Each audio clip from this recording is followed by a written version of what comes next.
to a sporting event, the atmosphere before a game, I think GameTime Decisions has that same exact atmosphere. This is our arena. This is what we do. There is going to be an energy to GameTime Decisions that you will feel night in and night out. The excitement you get when you lock your bets in, when you're figuring out what you want to do, we can zone in on the biggest games each night. I want this to be the place that people come to before the games start so they feel as ready as possible to lock in their cards. We are going to hit every single one of those markets that you need to know about. We're gonna go through every single thing, and I've got a great team behind me that's gonna help me get the job done. There is not gonna be a better place, I promise you, than GameTime Decisions to get that new information, react to it, and be able to then bet accordingly. We will have everything at our disposal, and we will use that to our advantage. I'm Kevin Walsh. Tune into GameTime Decisions from 6 to 8 p.m. Eastern on SportsGrid. Your gut says Miami is going to win, and you should take the over. Your gut also said your NFT selfies would only go up in value. They didn't. But your head is on SportsGrid and knows the QB is in concussion protocol. The backup has a 45 QBR against the zone coverage. The New York D has the most sacks in the league. So yeah, trust your head. It's smarter to be on SportsGrid. After a very promising start to this season, could it be already done for KC's wide receiver, Rashee Rice, attempting to make a tackle after Patrick Mahomes threw an interception? We're used to teams saying, we don't know, MRI. Here, Andy Reid's being a little more honest. He's leaving hope alive, but I think they already know, which is really, really too bad. The Early Line, only on SportsGrid.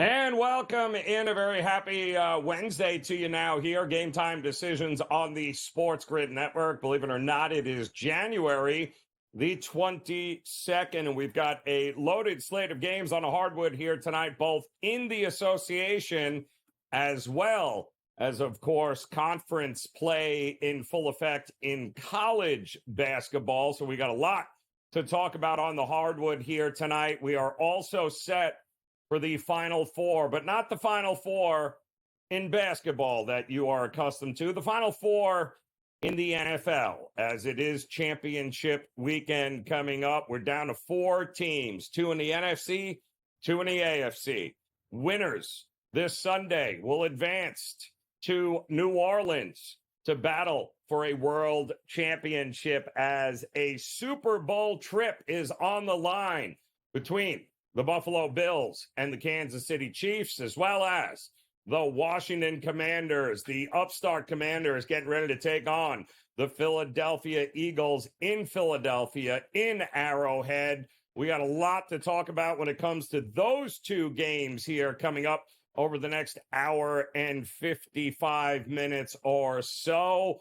Not to mention a light slate in the NHL, just 4 games on tap. We'll take a look at that as well. But we have headlines across the NFL, especially when it comes to hiring and still firing. And that is correct. A couple of big stories breaking out over the last couple of hours. We'll start with the absolute dumpster fire known as the Jacksonville Jaguars, who just a couple of days ago, the owner of the Jacksonville Jaguars came out and posted a statement about why is it that you would actually fire the head coach, Doug Peterson, without also firing the general manager, Trent Baalke, who brought him in. Doesn't it seem kind of, counterproductive to keep the general manager who made some of these horrific decisions along the way, but yet you're going to fire Doug Peterson? And I believe somewhere in his response, this is, of course, Shad Khan, the owner of the Jaguars. His response was it would be, quote unquote, suicidal to go ahead and fire both the GM and the head coach at that time. Well, wouldn't you know it?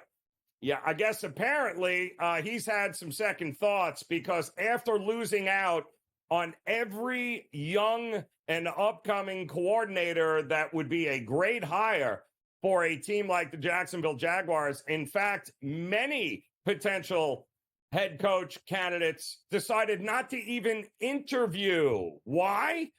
Because it's Trent Baalke, and he has to be one of the most despised GMs and most disliked GMs in all of the NFL, and yet they decided to keep him on staff. Well, that was until a couple of hours ago, where the Jaguars finally fired Trent Baalke after 4 seasons, after being passed over by just about every top coaching candidate that was available so far this season. So the Jacksonville Jaguars are now ripping off the Band-Aid finally and firing their GM Trent Baalke, as well as, and we know they're going to be looking for a head coach as well. And speaking of dumpster fires, how about them New York Jets?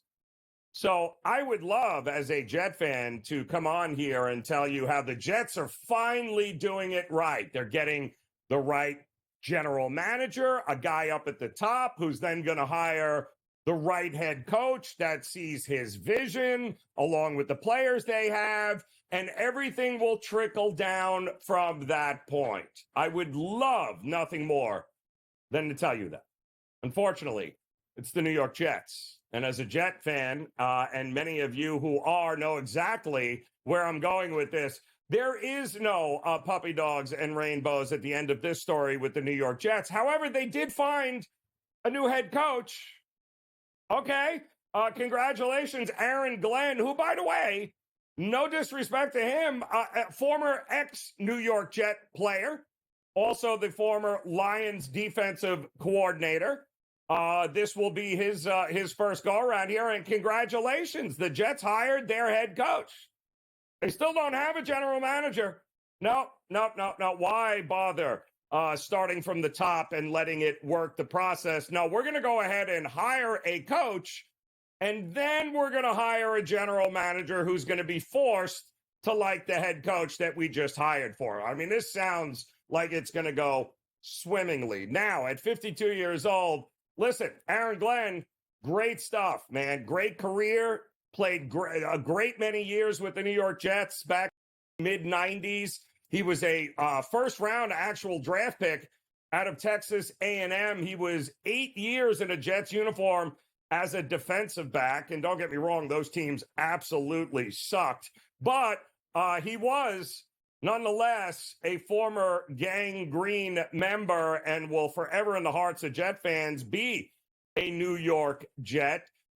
He also ranks 4th in team history with 24 career interceptions. So I have nothing wrong with Aaron Glenn being hired as the Jets head coach. I think it's a great hire.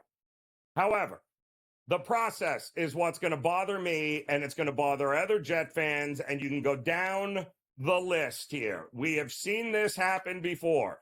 We need to have the front office. It starts at the top and works its way down. If you're going to be rebuilding, you need to rebuild from the top and let the process play itself out, but not with the New York Jets. Also, it appears Mike Vrabel, who already had a GM in place that signed off on him becoming the new head coach of the New England Patriots. It sounds like Josh McDaniel is on his way back to the New England Patriots, putting a band back together, apparently, as the Patriots will have Josh McDaniel kind of molding their young quarterback, who I happen to think is the future of the New England Patriots. I think having Josh Daniels in that building, a guy that has worked alongside Mike Vrabel, both as a player and as a coach, knows the system, knows the fan base very well. I think all of this is all good news there for New England. And again, congratulations to Aaron Glenn. I don't hate that hire. I think it's very good because don't forget, Vrabel, former player. Jim Harbaugh, former player, DeMeco Ryans, Dan Campbell, the list goes on. That's the new trend in the NFL when it comes to hiring people. And hey, the guy has done nothing but great things with that defense in Detroit. And yes, I'll say it. In addition to the Jets, he also played for the New Orleans Saints. He coached for the New Orleans Saints. And if the Jets didn't lock him up, that's the next place he would have been, was the New Orleans Saints. And they probably would not have allowed him to leave the building. But the Jets have a head coach who's going to be making the drafting decisions and the roster decisions. Well, that remains to be seen, as they still don't have a general manager. However, they do have the guy that they wanted, and it looks like the Jacksonville Jaguars, after hearing that, have decided how many more top coordinators are we not going to get to interview, including Ben Johnson, who didn't even want to talk to them. How many more are we going to lose out because Trent Baalke is our GM? Well, it's a new dawn and a new day, not only for the Jets, but for the Jacksonville Jaguars. What does it all mean? Well, time will tell. The draft will be here before we know it. But we've got to crown a Super Bowl champion before that, and it starts this weekend. We'll talk much more about it as Game Time Decisions continues here on the Grid.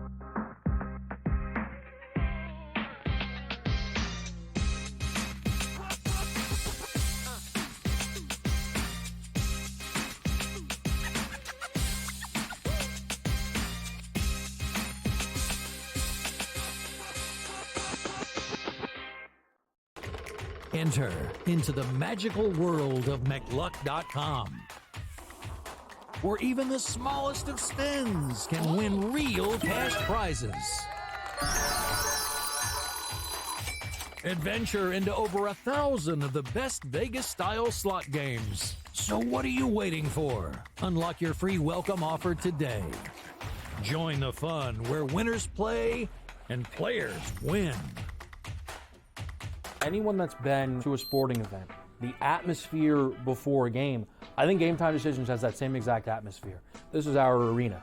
This is what we do. There is going to be an energy to Game Time Decisions that you will feel night in and night out. The excitement you get when you lock your bets in, when you're figuring out what you want to do, we can zone in on the biggest games each night. I want this to be the place that people come to before the games start, so they feel as ready as possible to lock in their cards. We are going to hit every single one of those markets that you need to know about. We're going to go through every single thing, and I've got a great team behind me that's going to help me get the job done. There is not going to be a better place, I promise you, than Game Time Decisions to get that new information, react to it, and be able to then bet accordingly. We will have everything at our disposal, and we will use that to our advantage.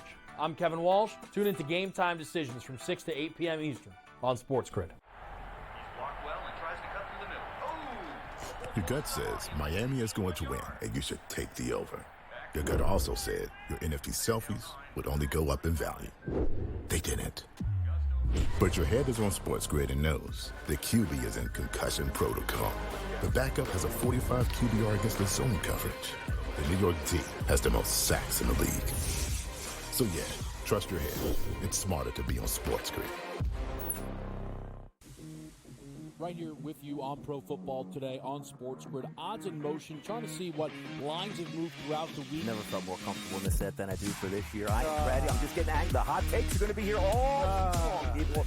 What in the world is going on in Miami, Dom? It's not particularly anything to shy away from just because many people are on top of it. Hot take, hot take. I think this line is asking you once again to take New Orleans. Pro Football Today, only on SportsGrid.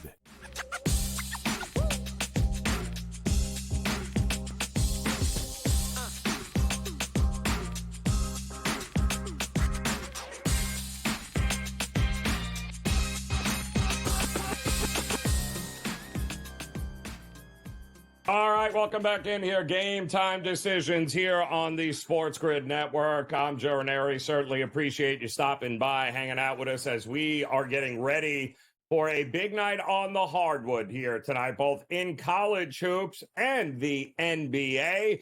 And let's start in college as we welcome in our good friend Mark Zinno here to talk about some of these big matchups coming up here tonight. Zin, some interesting games to say the least. The SEC seems to be a hot topic of conversation these days when it comes to hoops because, well, they keep devouring one another in some way, shape, form, or the other. And we do have a pretty good Florida team getting ready to take on South Carolina here tonight. Pretty big number. I mean, double digits last I saw here. What are we doing I like Florida. I like Florida a lot. Do we like them laying this kind of number? Well, I won't say that I'm willing to lay 11.5. On the other hand, there's a world where they cover this number and do it rather easily. Here's the problem for South Carolina, who has now lost 5 straight and is 0-5 in SEC play. Since they've gotten an SEC play, they've profiled 2 ways. When you look at some of the better teams that they've played, there have been 2 games, one at home against Auburn, when they were the number 2 team in the country, and one on the road against Vanderbilt, where they hung tight for the first 20 minutes. And they were in the game the whole way because their offense isn't very good, but their defense is. And so their defense set the pace, set the tone. Both of those games, they kept their opponent to 66 points, and they stayed within a big number. The other 3 games, 1 at home, 2 on the road. Guess what happened in the first half, Joe? They came out and got smoked by about 20 in the first half and never looked back because their offense can't play catch-up. The way I just break this game down is I'm willing to take South Carolina in the first half plus the 6.5 here and feel like their defense will show up and their defense will be able to set the tone early and be able to stay close. Is there even a world where they can do that and stay within 2 or 3 in the first half and then still not cover the full game? Yeah, we've seen that happen to South Carolina before, again, because their offense isn't very good. But I do like their defense at home here in a very desperate spot. You have Florida, big game on deck against Georgia. I know it's not the basketball rivalry that it is for the football rivalry, but still, Florida never wants to lose to Georgia regardless of what sport they're playing. So from that standpoint, a little bit of a look-ahead spot here for Florida. I think South Carolina keeps it close early. They keep it close early. It does also feel like we're going to get some points in this game, right? It does feel like Florida should be able to get – yeah, well, I know it doesn't favor SC full game, but It does feel like at some point we should be able to get at least 80 points plus from this Florida team. I don't know what the team total is, but I'd be willing to take a stab with Florida's team total as well if they can get it done. I don't know anybody that believes or has any money left having bet on Arkansas this year. I don't even – now they lose their best player. What is Calipari doing here against upstart Georgia? What are we supposed to do with this game? I mean, look, situationally, you have to play Arkansas here. Like I'm not playing Georgia. Again, another 0-5 team in the SEC. And here's the situation that manifests itself, Joe, that is worthwhile just noting. If Arkansas doesn't win this game, I'm playing them again on Saturday at home against Oklahoma. Because after that, if they don't win one of these next 2 games, Joe, they will likely be winless in conference until the last week of February. Their upcoming schedule, Kentucky, Texas, Alabama, LSU they might be able to beat, A&M, Auburn, Missouri, Texas. That takes you to the last week of February. If they can't win one of these 2 games, they will be winless in SEC play in Calipari's first year. So the level of desperation is super high here for the Razorbacks. They're at home. Georgia does not shoot as well on the road. Georgia is a very up and down team. Some games they look great, some games not so much. Arkansas better take advantage. I know they're missing their point guard. 15-point game, a guy almost 6 assists per game. I know how important he is. I just don't care. If they can't put it together now, Calipari is staring at a winless SEC record almost through the end of the regular season. So you're saying there's a chance tonight? Yeah. With are you? I was once quoted earlier this year as saying, "I've seen terrorists shoot better than Arkansas has." So yes. For me to go back to this says a lot about what I think of this spot situationally. Situational. Well, listen, they're not going to lose them all. At least we hope not here tonight. Arkansas, and this is the cheapest price you'll probably get them at because if they do win this game here tonight, I believe the money will start to come back in on Arkansas. All right, you want to talk about a team. If you think Arkansas needs a win, Nebraska needs a win here is in a big, big way, taking on SC. Arkansas is one of those teams, you bet home, you try to fade them on the road. They're home here. Are we laying this number? Same thing, Nebraska, same thing. Look, and they're playing an SC team. This I had a big 5% play on SC last week when they faced Iowa at home. and won the game rather handily. But Nebraska's lost 4 straight in conference play, including getting a home winning streak snapped by Rutgers last time out. They are in full-on desperation mode. USC does not shoot as well on the road. You're getting a USC team that already went to the Midwest a week and a half ago, right? 10 days ago on a trip to Indiana and Illinois, back out to California for 2 games. Now back out to the Midwest again here, thinking that travel might get the best of them here. Later start than I would have hoped for, to be honest with you. I was hoping for more like a, 7 p.m. local start here, but we get the 8 p.m. local start. So nonetheless, Nebraska has to come through at home here. If they lose this one, the season will start to slip away from them pretty quickly for a team that looked like they were a tournament team heading into conference play for as good as they were and some of the quality wins that they had earlier this year. So, again, I will play on Nebraska at home. Don't like them on the road here, but feels like one of those spots where Nebraska's in a must-win spot here. It's a big number. I get it. Once we get to 6, I'm probably walking away from the 6.5. I'd probably walk away, but if I found a 6 or less, I'm willing to lay it here with Nebraska. So we got an ACC team traveling out west to take on Cal and Florida State. What are we doing? I mean, look, Cal and Florida State have met one time in the school's history. It was in November of 2008 in Las Vegas. Florida State has never made this trip out west. Not only that, Florida State's played 4 road games. They've lost 3 of them. The only one they beat was lowly Miami, who is absolute god-awful here. Their shooting, and particularly their three-point shooting, goes in the tank here. Give me Cal as a short home underdog here to win this game outright. I'll take the points, though, as well. Take the 2.5 there. Florida State has turned it around, but traveling all the way out to Berkeley hasn't proven to be a profitable situation for these East Coast teams. All right, we'll talk more with Mark Zinno when Game Time Decisions continues here on the Grid.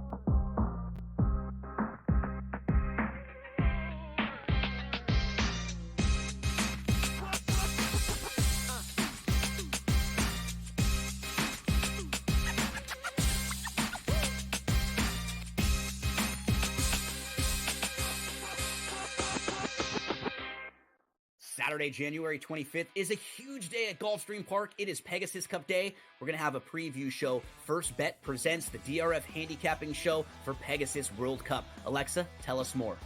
Yep, Friday, January 24th. Make sure to tune in on SportsGrid TV from 2 to 3 p.m. to see the show. If you miss it then, don't worry. It airs again on Saturday at 11 a.m. We're going to talk about all the major contenders in the Pegasus Cup. Special guests Bailey Armour, Samantha Perry, and Randy Moss will join us. Don't miss it. The 2 guys that can do it all. Too much electricity this morning. This is a good time. We're having a lot of fun. I had to do a triple take. Ka-ching! Why? Because of parity. I didn't mean to offend. Yeah, it's not going to happen. Load management is a dirty word. Let him rip. You know what? Circumstances provide the results. What? How do you do this once? Oh, Donnie, you've got such a good show there. A network that is booming. The Early Line, only on SportsGrid. There is going to be an energy to Game Time Decisions that you will feel night in and night out. We're going to go through every single thing, and I've got a great team behind me that's going to help me get the job done. I want this to be the place that people come to. We are going to hit every single one of those markets that you need to know about. There is not going to be a better place, I promise you, than Game Time Decisions. We will have everything at our disposal, and we will use that to our advantage. I'm Kevin Walsh. Tune into Game Time Decisions from 6 to 8 p.m. Eastern on SportsGrid. Your gut says Miami is going to win, and you should take the over. Your gut also said your NFT selfies would only go up in value. They didn't. But your head is on SportsGrid and knows the QB is in concussion protocol. The backup has a 45 QBR against the zone coverage. The New York D has the most sacks in the league. So yeah, trust your head. It's smarter to be on SportsGrid.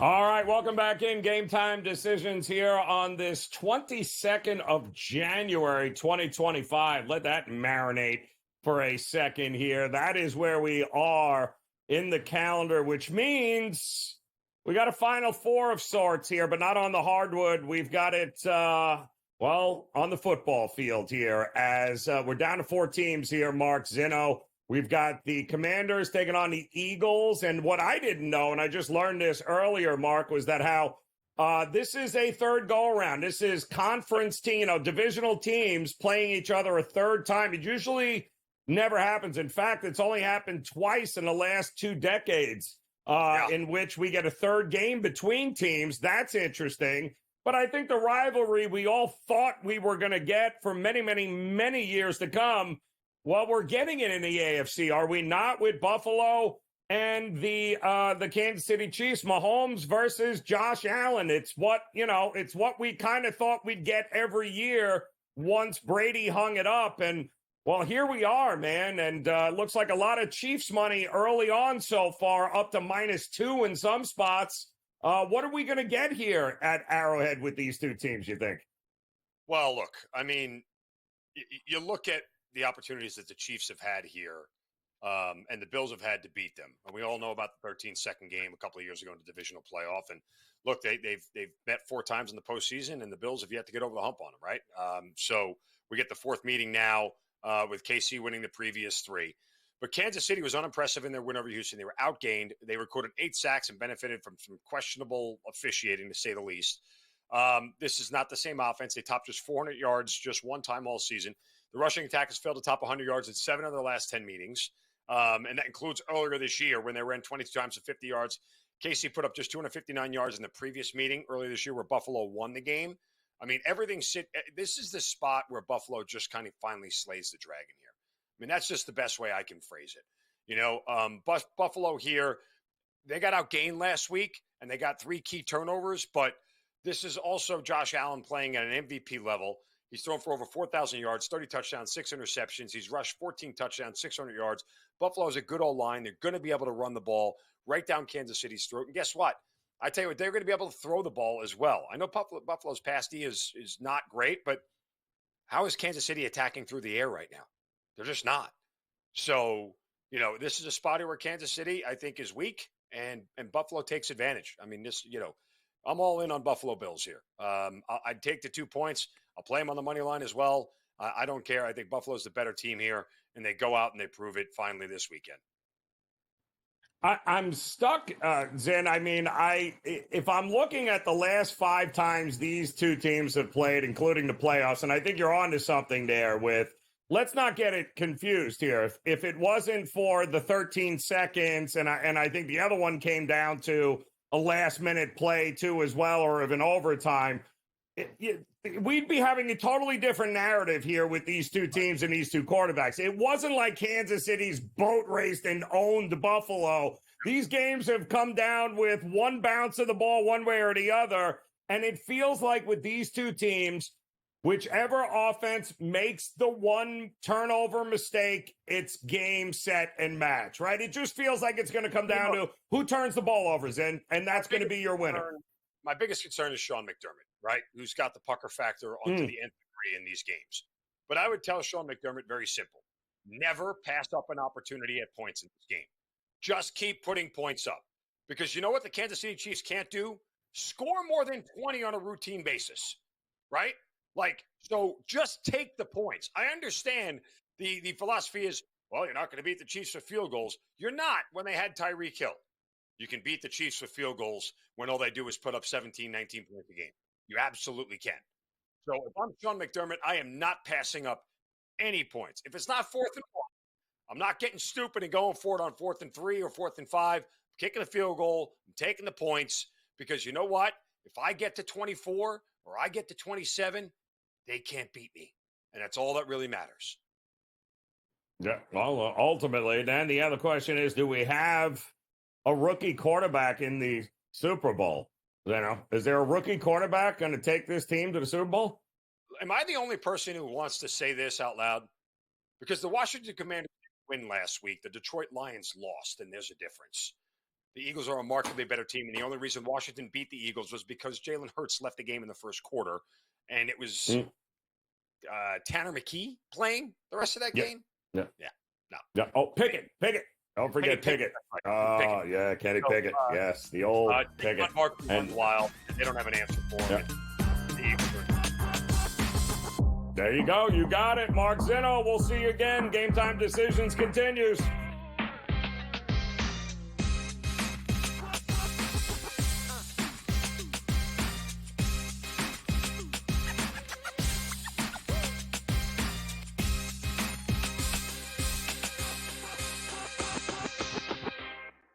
Saturday, January 25th is a huge day at Gulfstream Park. It is Pegasus Cup Day. We're going to have a preview show. First Bet presents the DRF handicapping show for Pegasus World Cup. Alexa, tell us more. Yep, Friday, January 24th. Make sure to tune in on SportsGrid TV from 2 to 3 p.m. to see the show. If you miss it then, don't worry. It airs again on Saturday at 11 a.m. We're going to talk about all the major contenders in the Pegasus Cup. Special guests Bailey Armour, Samantha Perry, and Randy Moss will join us. Don't miss it. The two guys that can do it all. Too much electricity this morning. This is a good time. We're having a lot of fun. I had to do a triple take. Ka-ching! Why? Because of parity. I didn't mean to offend. Yeah, it's not going to happen. Load management is a dirty word. Let him rip. You know what? Circumstances provide the results. What? How do you do this once? Oh, Donnie, you got such a good show there. A network that is booming. The Early Line, only on SportsGrid. There is going to be an energy to Game Time Decisions that you will feel night in and night out. We're going to go through every single thing, and I've got a great team behind me that's going to help me get the job done. I want this to be the place that people come to. We are going to hit every single one of those markets that you need to know about. There is not going to be a better place, I promise you, than Game Time Decisions. We will have everything at our disposal, and we will use that to our advantage. I'm Kevin Walsh. Tune into Game Time Decisions from 6 to 8 p.m. Eastern on SportsGrid. Your gut says Miami is going to win, and you should take the over. Your gut also said your NFT selfies would only go up in value. They didn't. But your head is on SportsGrid and knows the QB is in concussion protocol. The backup has a 45 QBR against the zone coverage. The New York D has the most sacks in the league. So yeah, trust your head. It's smarter to be on SportsGrid.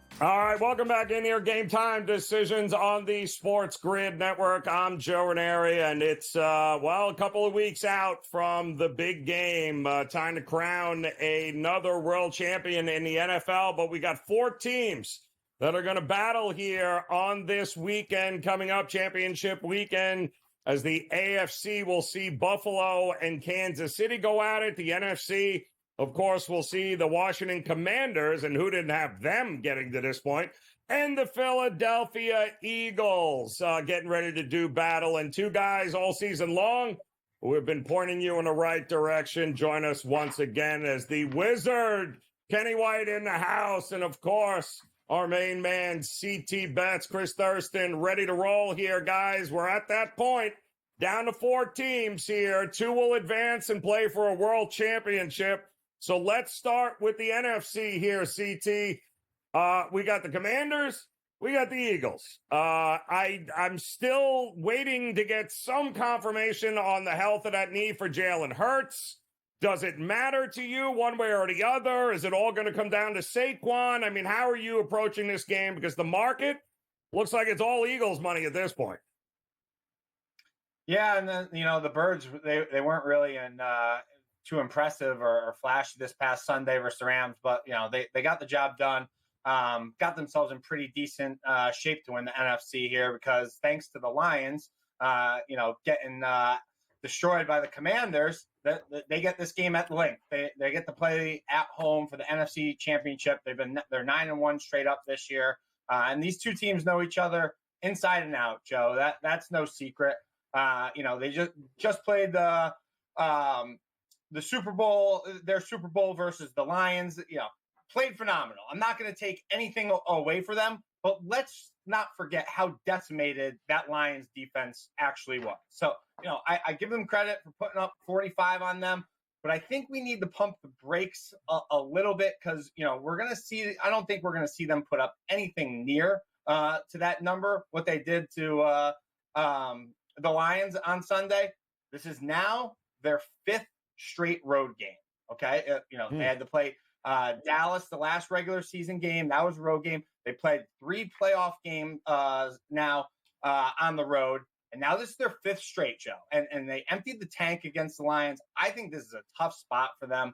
Market clearly agrees with me, after getting bet up after the opener. I just don't think the Commies are going to be able to stop the run game from the Birds. Saquon has been phenomenal when he needs to be, and when he needs a breather, Gainwell is getting chunk yards as well. Daniels is not going to be able to move the ball at will like he did versus the Lions, versus Fangio's D. Rookie triggermen starting in conference championships, Joe, they're 0-5 straight up. I think Hurts is going to have a brace on his left knee, but I think he's going to be fine, and the Birds are going to punch their ticket here and cash my NFC 9-1, and I lean them to cover the spread as well here. I haven't played it, but this is a strong lean for me. All right, so you liking the Eagles in this one, and Kenny, let me ask you. I mean, did you have first and foremost Washington with a rookie quarterback making it to this point of the calendar year here? It doesn't happen often. It's only happened a handful of times over the last couple of decades where we get a third go at a team here in the same division. What do we think we're going to get in this one here? Yeah, Joe, I wish I could say, yeah, I had Washington to make it this far at the beginning of the year. No chance. And I made a big mistake too, probably because I'm a big Dan Quinn fan. Loved watching him in Atlanta and thought he was going to be, there forever. I bet he'd be there 15 years and be a Hall of Famer. I don't really know what happened, but I think he's made the right turnaround, and then he made the perfect hire. Cliff Kingsbury as his offensive coordinator. That was genius. If you want to rank the offensive coordinators in the league, he's number one. The kid just got hired from Detroit to Chicago. He can't even come close to Cliff Kingsbury. So I don't like Cliff Kingsbury as a head coach, but as an offensive coordinator, there is nobody better. This guy is the best play caller in the NFL. He may be the best player caller in the world. CT makes a point with the travel, but I'm going to make a counterpoint. It's not 5 road games in a row. This is the 4th road game in a row. But the first one at Dallas, none of the starters played. They didn't play that game. So they just got on a plane, they flew there and they flew back. They didn't have to do anything. This game isn't a flight. They get on a bus and they drive 2 hours from their complex to Philadelphia. So it's the travel is nothing in this game. And you know what? If I played 8, 10, 12 road games in a row and I was planning to go to the Super Bowl, not one of those games would have affected me. Travel is not going to be any effect whatsoever. Listening to Tom Brady, and I could be wrong because I hate to be fooled into what you saw last. And he was breaking down this offense with Cliff Kingsbury calling plays. Tom Brady said this offense cannot be stopped the way they're clicking right now. And I watched, and CT brings up a point about Detroit's defense. They played 30 different starters during the year, the most of any NFL team, and they did have a lot of injuries. But they got their 2 main guys back the last 3 weeks of the season. Anzalone came back the next to last season. When they played against Washington, I only had 1 point off their defense. So their defense was for real, and Washington made them look bad. And if Jalen Hurts isn't healthy, Washington's going to the Super Bowl. It's interesting, CT, because he brings up a good point, because I remember Tom Brady also talking about how good that Atlanta defense was in the Super Bowl, and they just could not be beat until what was it? Oh, that's right. Dan Quinn was that's right. He was the defensive coordinator for the Atlanta Hawks there. That's right. So Tom Brady says a lot of things, but the reality is, listen, if they play as good as they have been playing, I think there's a difference from going inside to outside too. I mean, playing in the dome in perfect conditions, now going to the link, and who knows what that's going to be like there. If they don't stop him in some way, shape, or form, they are going to the Super Bowl. And I guess that's the biggest worry. Do we have enough faith in that defense of Philadelphia to make him one-dimensional? I do, Joe. I've been saying it all year on this show that what the Eagles needed to fix from their problems from last year was their defense, and especially their secondary. And Fangio came in, and I think he did just that. Now, looking at the other side of the ball with the Eagles on offense, if the commies sell out to stop the run, which I kind of feel like they're going to try to do because they feel like they're going to think they have to stop Saquon, who's obviously a huge problem, then it's just going to open up one-on-one for A.J. Brown and Devontae Smith, Joe. And I like their chances versus the commies secondary one-on-one. Kind of like on Monday night when Marcus Freeman decides to blitz 7 and give Jeremiah Smith one-on-one coverage. That's a mismatch versus anybody in the country. And that's a mismatch, Devontae Smith and A.J. Brown one-on-one versus anybody in the NFL. Yeah, it's interesting. Kenny, where do you see this line landing? Because it's been just all Eagle money. This doesn't hit 7, right? This is going to be right around 6.5, you think? Or are we going to see some major buyback? I think it's 6.5. I don't think it goes up much more. If it does, when books are trying to get off this game on Sunday, an hour before the game, you may see 6.5 for them to get off. If it goes to 6.5 everywhere, then we'll probably end up seeing 7 at kickoff. But I don't think so. I think 6 is the number. The 6 is the number with Hurts in. And the only way it could go is down if they say, Hurts isn't 100%. It's interesting. It feels like the total is correlated. Over if you think Washington wins this thing. Under if you think Philadelphia's defense stops them. But it's another interesting question in the AFC. We'll talk about the Bills and we'll talk about the Chiefs with Kenny and CT as Game Time Decisions continues here on the Grid.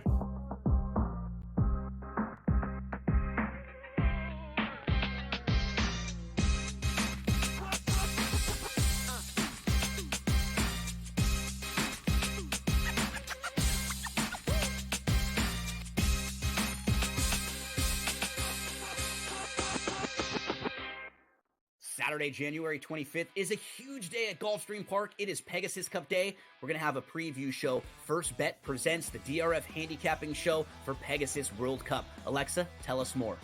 Yep, Friday, January 24th. Make sure to tune in on SportsGrid TV from 2 to 3 p.m. to see the show. If you miss it then, don't worry. It airs again on Saturday at 11 a.m. We're going to talk about all the major contenders in the Pegasus Cup. Special guests Bailey Armour, Samantha Perry, and Randy Moss will join us. Don't miss it. The two guys that can do it all. Too much electricity this morning. This is a good time. We're having a lot of fun. I had to do a triple take. Ka-ching! Why? Because of parity. I didn't mean to offend. Yeah, it's not going to happen. Load management is a dirty word. Let him rip. You know what? Circumstances provide the results. What? How do you do this once? Oh, Donnie, you've got such a good show there. A network that is booming. The Early Line, only on SportsGrid. There is going to be an energy to Game Time Decisions that you will feel night in and night out. We're going to go through every single thing, and I've got a great team behind me that's going to help me get the job done. I want this to be the place that people come to. We are going to hit every single one of those markets that you need to know about. There is not going to be a better place, I promise you, than Game Time Decisions. We will have everything at our disposal, and we will use that to our advantage. I'm Kevin Walsh. Tune into Game Time Decisions from 6 to 8 p.m. Eastern on SportsGrid. Your gut says Miami is going to win, and you should take the over. Your gut also said your NFT selfies would only go up in value. They didn't. But your head is on SportsGrid and knows the QB is in concussion protocol. The backup has a 45 QBR against the zone coverage. The New York D has the most sacks in the league. So yeah, trust your head. It's smarter to be on SportsGrid.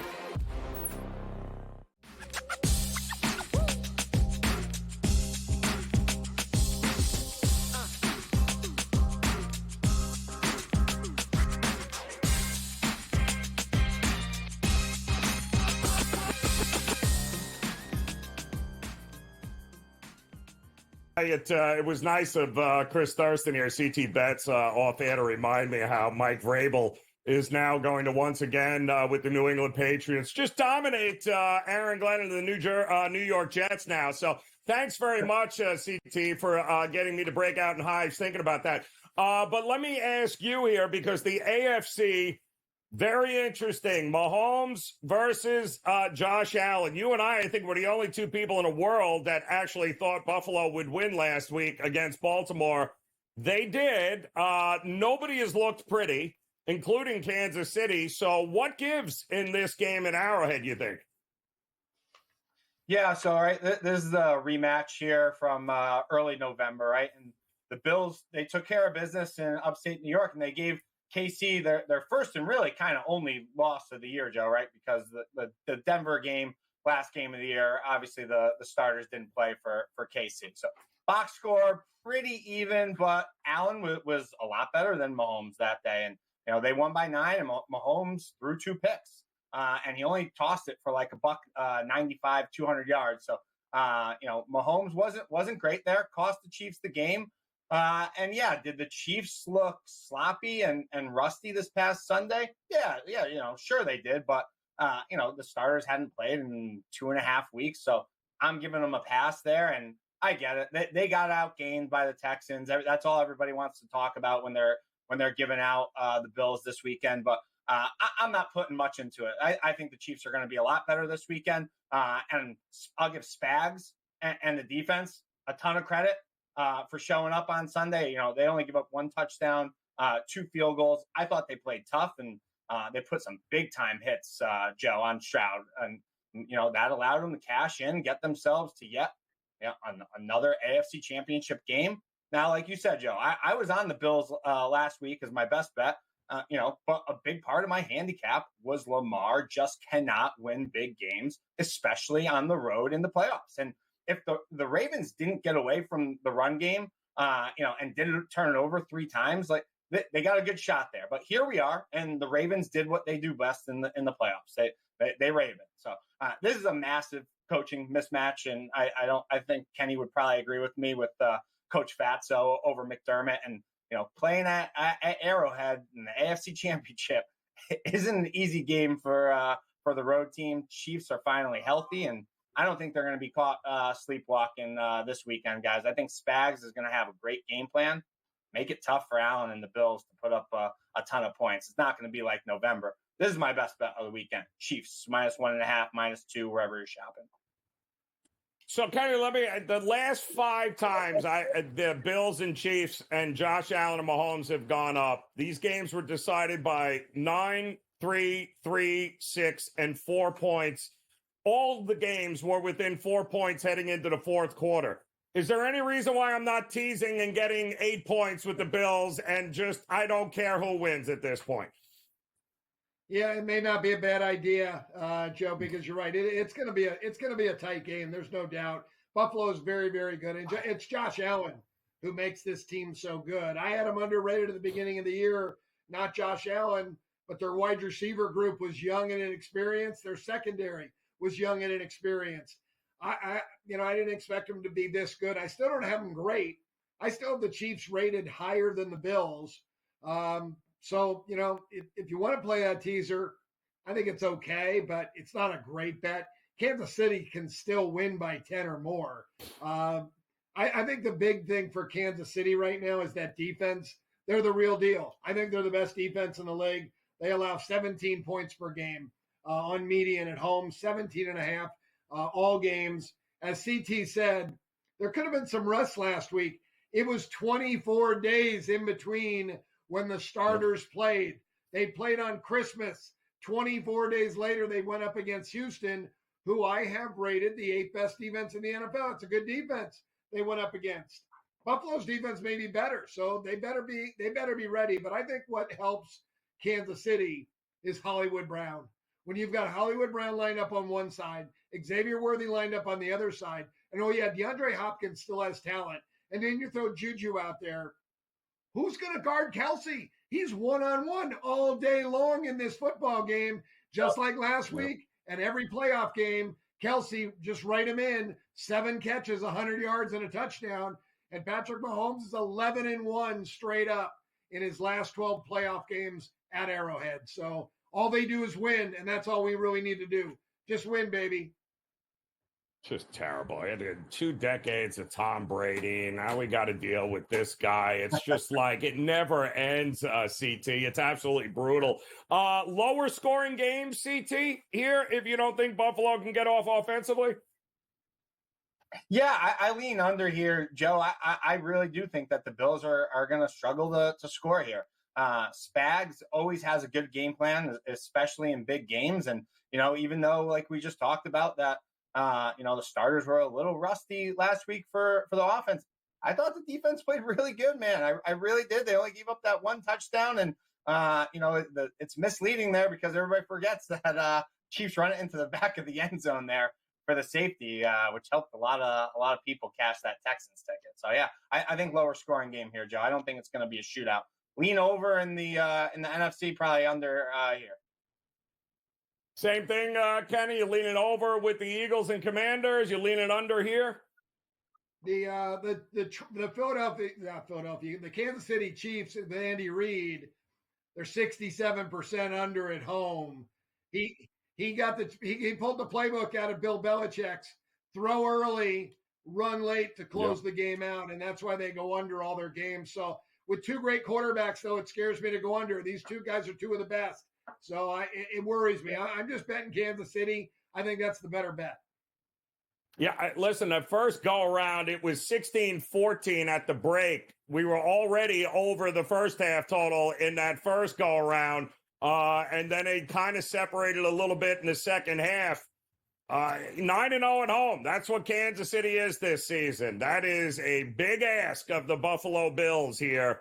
But I got news for you. Give it to me every year this time. I'll take these 2 quarterbacks battling every year in this spot. I think it's absolute must-watch television there. Kenny, appreciate it as always. CT Bets. We will see you guys, of course, for the Super Bowl, but Game Time Decisions will continue next here on the Grid.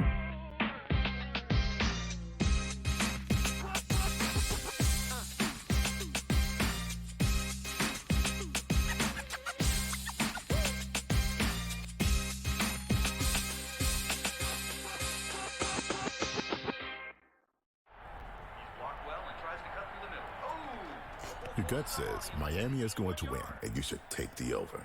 Your gut also said your NFT selfies would only go up in value. They didn't. But your head is on SportsGrid and knows the QB is in concussion protocol. The backup has a 45 QBR against the zone coverage. The New York D has the most sacks in the league. So yeah, trust your head. It's smarter to be on SportsGrid. He did nothing for 5 weeks. So he's becoming his brother. So I don't want to hear about how great TJ Watt is with his 0 playoff wins. And he's the first guy to admit it. He comes right out and says, I've never won a playoff game. I don't matter. All right, at least we all know who the best player on the team is. It's George Pickens. If you don't believe that, well, then screw you, too. Pharrell, Coast to Coast. Only on SportsGrid. The Bostonian versus the Book. Real momentum on Deion Sanders becoming the head coach of the Dallas Cowboys. I heard that this morning. And Dallas is interested in the idea. Deion is interested in the idea, and there is equal interest in moving up to get Shedeur Sanders to be the quarterback for the Dallas Cowboys under Deion. Be a hell of a reality show. The Bostonian versus the Book. We all know MVPs don't win the Super Bowl. It's not about MVPs, man.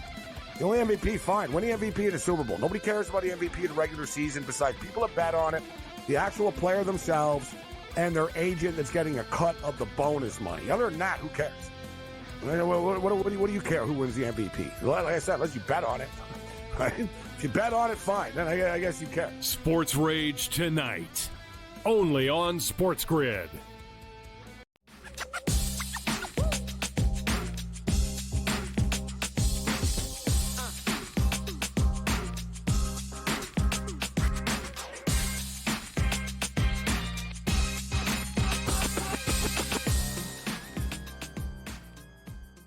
All right, welcome back in Game Time Decisions on this Wednesday here as we get ready for a loaded slate on the hardwood. Let's not forget, We do have a number of games here on the ice in the NHL, and now would be a good time to take a look at maybe a Sports Millions Pick'em, which allows you to turn your predictions into money. And who better to talk to than our good friends Tom Vecchio and Joe Madden? And what do you guys got for us here tonight?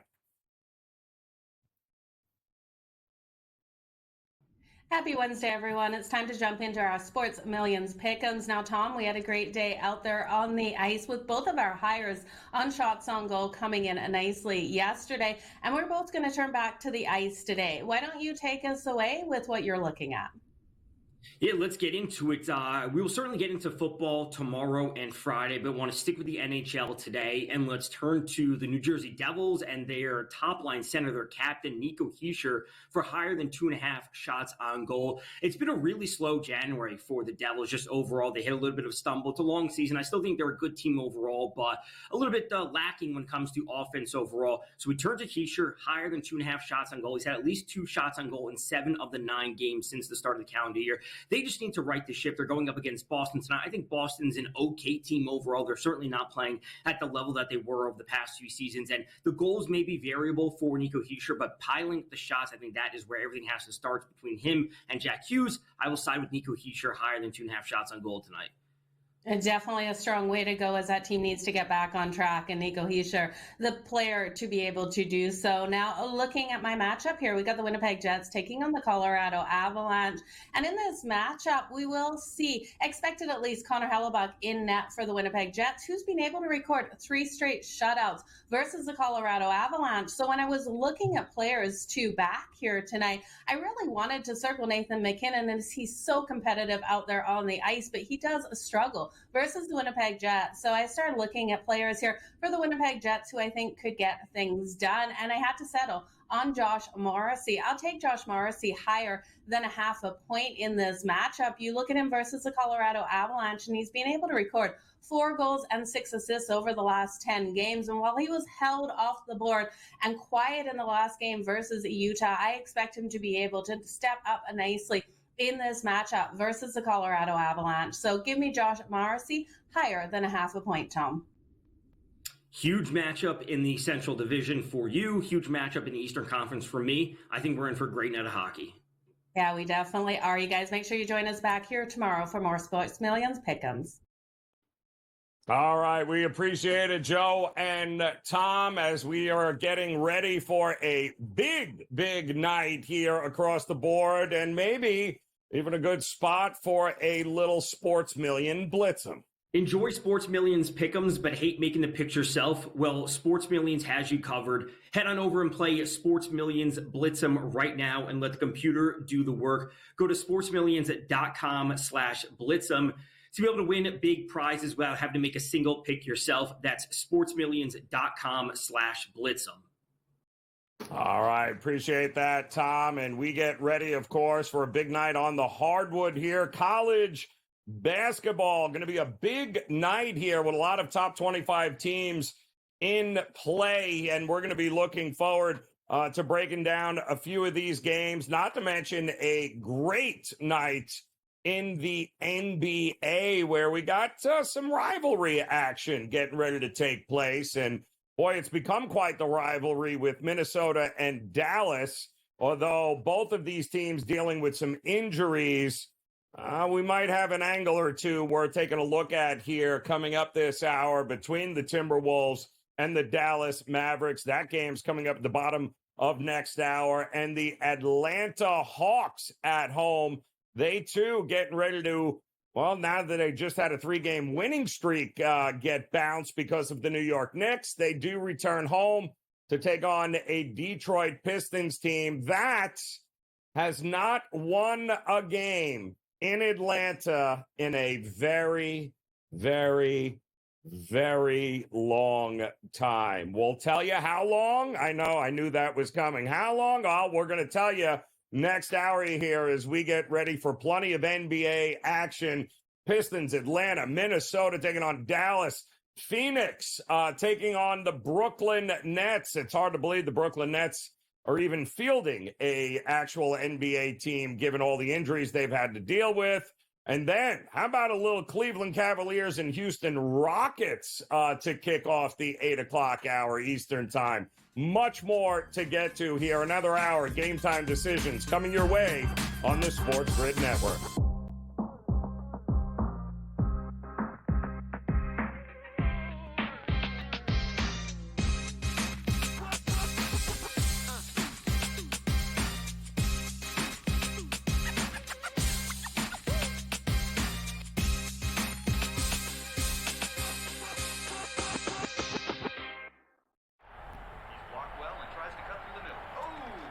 Your gut says Miami is going to win, and you should take the over.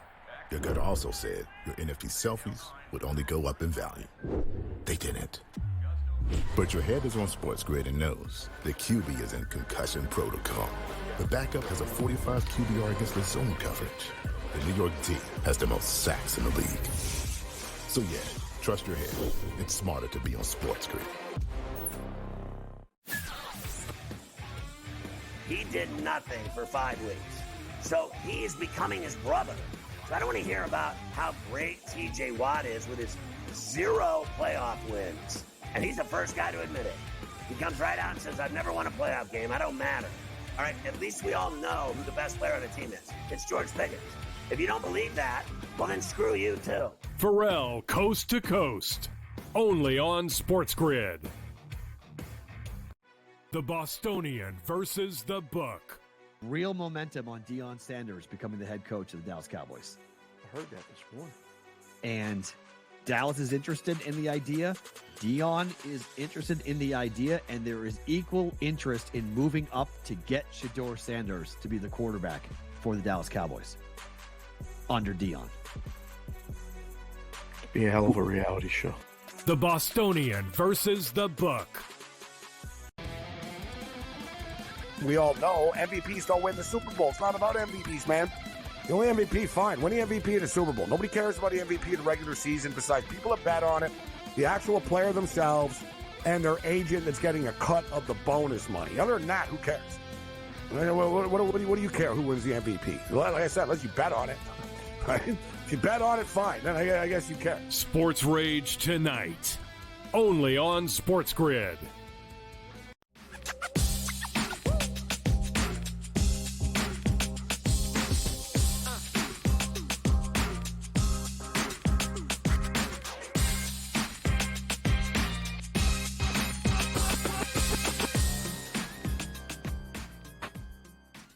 All right, welcome in Game Time Decisions here on this Wednesday now, January the 22nd. I'm Joe Raineri. Appreciate you stopping by as we're getting ready for the opening tip here across a number of NBA games. Great slate in the association here tonight. Coming up bottom of the hour, we'll have 3 games tipping off for you, not to mention just a couple of minutes ago, we are that 7 o'clock Eastern time tip-off in college hoops underway. We got some big-time top 25 teams that are all in action here tonight, including one game already at the break in the Big 12. How about them Houston team? How about them Cougars right now taking on the Utes of Utah? Not necessarily working out all that well for Utah, but the good news is they did score 17 points. The bad news is they gave up 41 to Houston in the first half. So 41-17 right now as Houston, who many people believe is going to be one of your top 2 or 3 teams in the country when it's all said and done, and they are using their muscle right now on Utah and just saying, hey, welcome. This ain't the Pac-12 anymore, Utah. This is big boy. This is big boy basketball out in the Big 12, and they are handling their business here.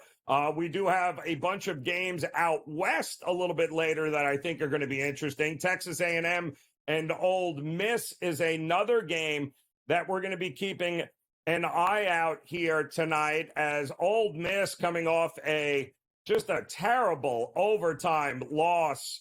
And it was a tough one against Mississippi State on Saturday. They're going to try to bounce back against Texas A&M.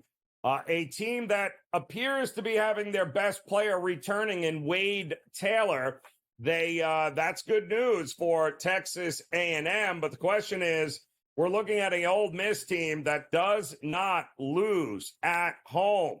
And they have been really, really good at home right now, laying a small number of 2 and 2.5 I'm seeing in the marketplace. So a good opportunity maybe tonight to get some great value on the Ole Miss here as they take on Texas A&M. It's tough to win on the road in the SEC, as you can see there, total at 141.5. You are also getting ready here for some of these West Coast games tonight, where it's always interesting in the ACC when you have West Coast teams like Cal and Stanford having to travel to the East Coast. Well, it works the same way when you're talking about flying out west. So when you have a team like Florida State heading out to Cal Berkeley to play a game, well, that's going to be interesting. And don't get me wrong, it's not like Cal is a great basketball team this year. They're not.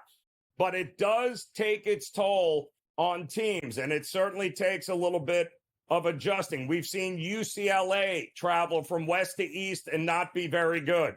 We've seen UCLA fly home, play in California, and they are bulldozing teams. And they almost did a great job last night there against Wisconsin coming in. So Florida State, with a couple of nice wins at home, has to take on Cal here tonight. Florida State laying that 2.5.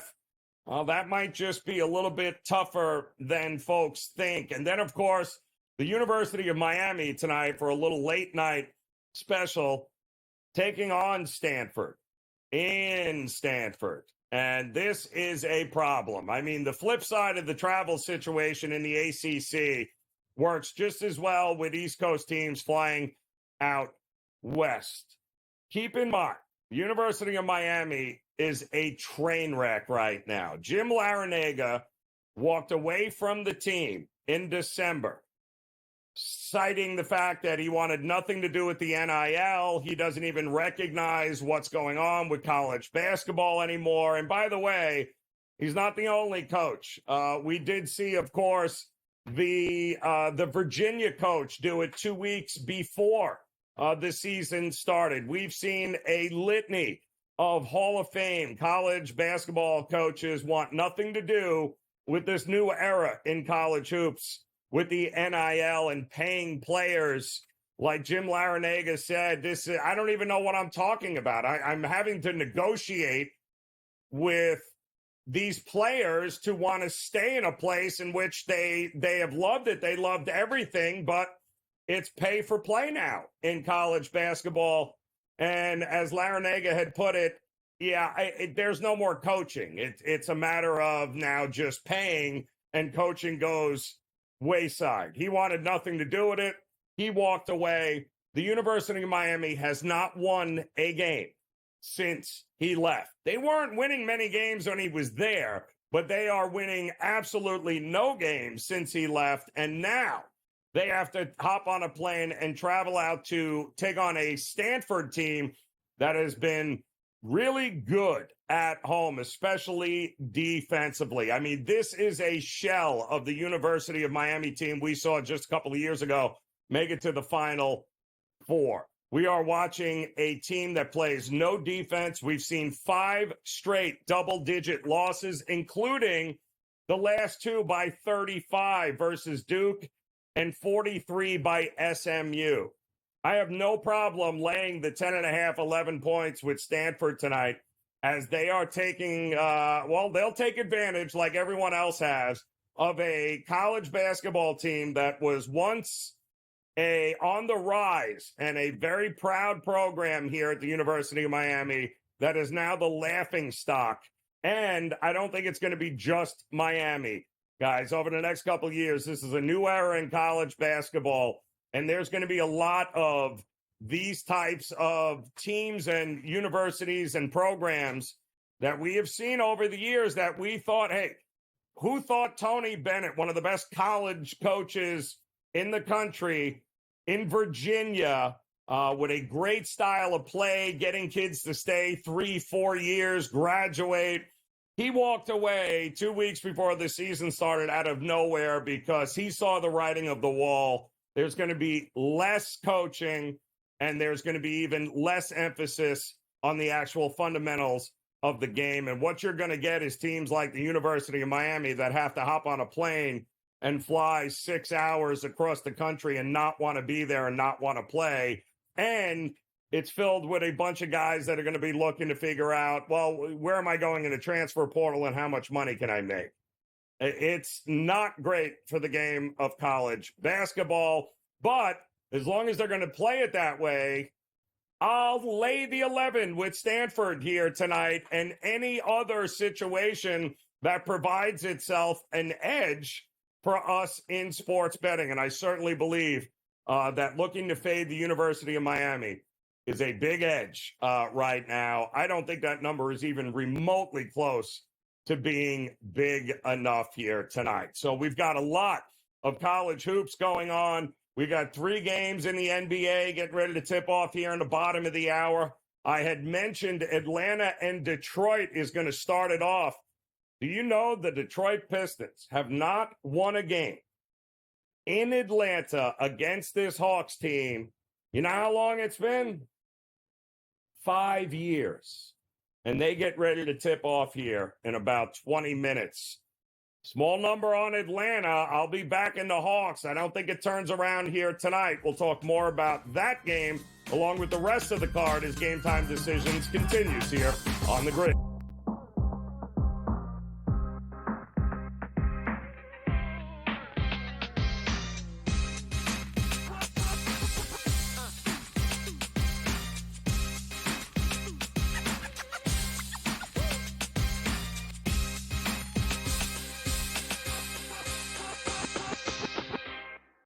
So my team didn't win this weekend, but I still did with this app that's taking over the game. Sports Millions Pick'em lets you make quick and easy predictions. Pick your favorite players, go higher or lower, and you can still win big even if your team loses. Plus, the multiplier is insane. With just a few picks, you can win big money. So get on it. They've got a welcome bonus to help you start off your winning streak.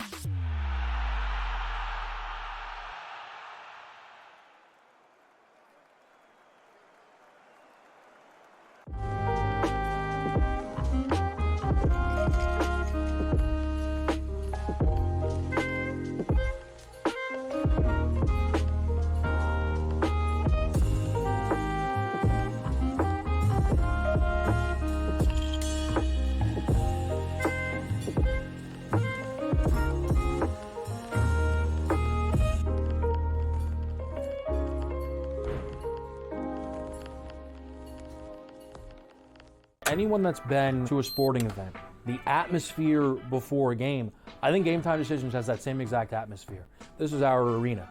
This is what we do. There is going to be an energy to Game Time Decisions that you will feel night in and night out. The excitement you get when you lock your bets in, when you're figuring out what you want to do, we can zone in on the biggest games each night. I want this to be the place that people come to before the games start so they feel as ready as possible to lock in their cards. We are going to hit every single one of those markets that you need to know about. We're going to go through every single thing, and I've got a great team behind me that's going to help me get the job done. There is not going to be a better place, I promise you, than Game Time Decisions to get that new information, react to it, and be able to then bet accordingly. We will have everything at our disposal, and we will use that to our advantage.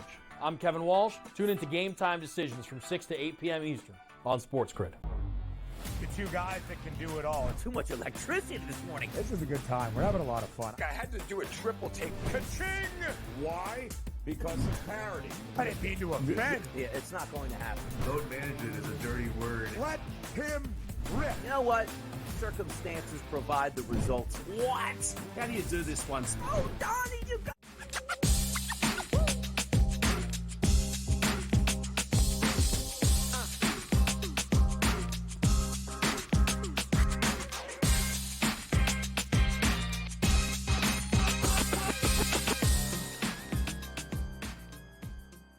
All right, welcome back in. Game Time Decisions here on the Sports Grid Network. I'm Joe Raineri. Appreciate you stopping by as we are getting ready for a pretty great slate here in the association tonight. 3 games getting set to tip off here in about 15 minutes. And then, of course, a couple of marquee matchups still to come tonight, including the Minnesota Timberwolves taking on the Dallas Mavericks, 2 teams that have created a little bit of a rivalry here over the last year or so, with the Timberwolves in Dallas, it looks like, as a favorite. And to help break these games down, we welcome in our good friend Adam Kaufman here in the association. And we were laughing at him that I really did like the over in this Milwaukee and New Orleans game tonight, except for the fact when it snows over a foot in New Orleans and everyone's standing around going, what are we supposed to do with a foot of snow in New Orleans? They ended up canceling that game.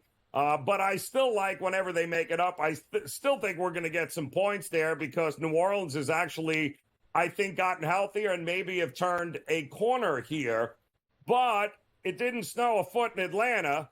But it might as well have, because Detroit has not won a game in Atlanta in 5 years, Adam. Does that change here tonight, do you think? Yeah, it's an interesting one. I'm on Detroit. I took the Pistons with the points, which obviously has grown. I got them at 3. Now it's 4, so the closing line value moved against me. I did sprinkle a little bit on the money line at plus 150 just because, kind of cardinal rule of gambling, right? If you don't have real conviction on a side, but you want to bet the game, go with the dog. And so, I like Detroit to keep it close in this one. I think that there's just a lot of inconsistency in that Atlanta lineup, as well as, some of these guys, Jalen Johnson, among others, have been playing. I know people want to ride Dyson Daniels with the steals props. Like, even it's crazy. Like, even 3+ steals in a game for Daniels is still juiced to like minus 120. And so the expectations are wild, but again, that plays into pacing. If we're going to get a fast-paced game tonight where, I expect Cunningham to obviously be himself, get you, anywhere between 15 and 20 points, flirt with a double-double with the assists. I think it's going to be a good game. It's just not one that I have strong conviction behind. I think the dog ultimately, in terms of taking the points anyway, is the right play. So we got another matchup of the Western Conference Final from a year ago. Dallas taking on Minnesota in Dallas. We saw this game on Christmas. That's, of course, when Luka went down. Minnesota did end up holding on and winning that game. And for some reason with these two teams, it's been about the road team handling business in this series. And Minnesota laying 2.5, 3 points in this one. What are you thinking? Yeah, it's another tough one where I just think that, we should get a good game. Like, I think there are a few of these games that it's let's sit back, watch it, and see how it unfolds in terms of the side anyway. Like forced to make a play on it, I would make an investment in the Timberwolves. I think they're just a little deeper. Obviously, they're much healthier. We know there's no Lively for an extended period of time. There's no Luka, obviously. They're short right now. I think the way to play this game, and just a fun little way to hopefully make some money, is what I did was I took Kyrie Irving and Anthony Edwards both at 25+ points, put them together in a parlay, which was in the vicinity of plus 170. Kyrie Irving, for anyone that hasn't paid attention, has absolutely torched the Timberwolves. I'm talking 30+ points in 8 of his last 10 games against Minnesota, with an average of about 22, 23 field goal attempts per game. So the volume is there for Kyrie. I expect it to be there once again in this one. Over the last 10 games, shout out to my guy Bubs. I was reading this earlier on his Discord. Guards, okay? Because that's who we're talking about. Guards. Cunningham, Jamal Murray, Steph Curry, Jalen Brunson, Darius Garland, Donovan Mitchell, Norman Powell. They have each scored at least 25 points against the Timberwolves over the last 10. So, it's a big number. They are very susceptible to guards going crazy. I would consider laddering Kyrie up. Take him at 25, at 30, at 35, even sprinkle 40 if you can find it out there. I think it's worth the investment for Kyrie Irving. And then as far as Anthony Edwards, it's sort of a different animal. You put him at 25 points, that's not even his prop line. His prop line, I think, is 26.5, 27.5. So you're actually taking him down a little bit while obviously taking Kyrie up. And look, we know the way that Anthony Edwards is wired. There's a lot of, mano a mano in his game, especially in games that are, nationally televised when available, all of that stuff. So I think that he's going to see Kyrie on the other side. He's going to feel a need to respond personally. You're not going to get that from Julius Randle, Mr. Inconsistent when it comes to the offensive part of his game. Obviously not guys like Gobert either. So I like Irving and Edwards to kind of rule the day tonight. Yeah, it's another great one, too, I think, is going to be this Cleveland-Houston game coming up top of next hour. 2.5, 3 points, kind of along the same line. Tough spot for Cleveland. No Mobley still, but 3 of the last 4 have already been on the road. Now they're back on the road again against Houston. What do we think we get here? Yeah, it feels like ultimately the home team, Houston's the right side in this one. And, if you got them at +3, good on you. Obviously, it's come down a bit. Now we're looking at +2, +1.5. And it's essentially a pick 'em. At that point in time, you may as well just invest in the money line. I don't want to bet this one simply because as much as it all the different facts and what you outlined there, it feels like Houston is the side that we should be investing in. There's a part of my brain that can't get past, I kind of think the Cavs are going to win this game. And if that's the case, I mean, sure, you could take the points with Houston and just, bank on a close game. And if they lose, maybe they lose by a couple of points. To me, it's more of a just sit out, put on ESPN and enjoy it. Your Celtics, little late night action here tonight against the Clippers. That's a big number. What, 11 and a half here? I mean, what are we thinking, Adam? What's going on there? Well, it's grown quite a bit. I was looking at it last night, invested it at 9.5.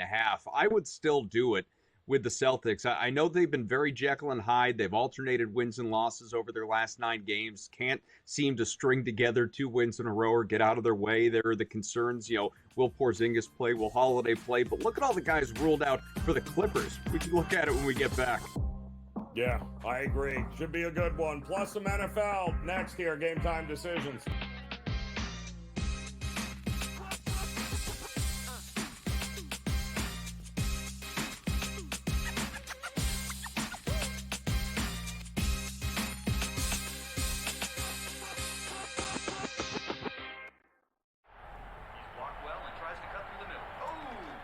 Your gut says Miami is going to win, and you should take the over. Your gut also said your NFT selfies would only go up in value. They didn't. But your head is on SportsGrid and knows the QB is in concussion protocol. The backup has a 45 QBR against the zone coverage. The New York D has the most sacks in the league. So yeah, trust your head. It's smarter to be on SportsGrid. He did nothing for 5 weeks. So he's becoming his brother. So I don't want to hear about how great TJ Watt is with his 0 playoff wins. And he's the first guy to admit it. He comes right out and says, I've never won a playoff game. I don't matter. All right, at least we all know who the best player on the team is. It's George Pickens. If you don't believe that, well, then screw you, too. Pharrell, Coast to Coast. Only on SportsGrid. The Bostonian versus the Book. Real momentum on Deion Sanders becoming the head coach of the Dallas Cowboys. I heard that this morning. And Dallas is interested in the idea. Deion is interested in the idea, and there is equal interest in moving up to get Shedeur Sanders to be the quarterback for the Dallas Cowboys under Deion. Be a hell of a reality show. The Bostonian versus the Book. We all know MVPs don't win the Super Bowl. It's not about MVPs, man. The only MVP, fine. Win the MVP in the Super Bowl. Nobody cares about the MVP in the regular season besides people that bet on it, the actual player themselves, and their agent that's getting a cut of the bonus money. Other than that, who cares? What do you care who wins the MVP? Like I said, unless you bet on it. Right? If you bet on it, fine. Then I guess you care. Sports Rage tonight. Only on SportsGrid.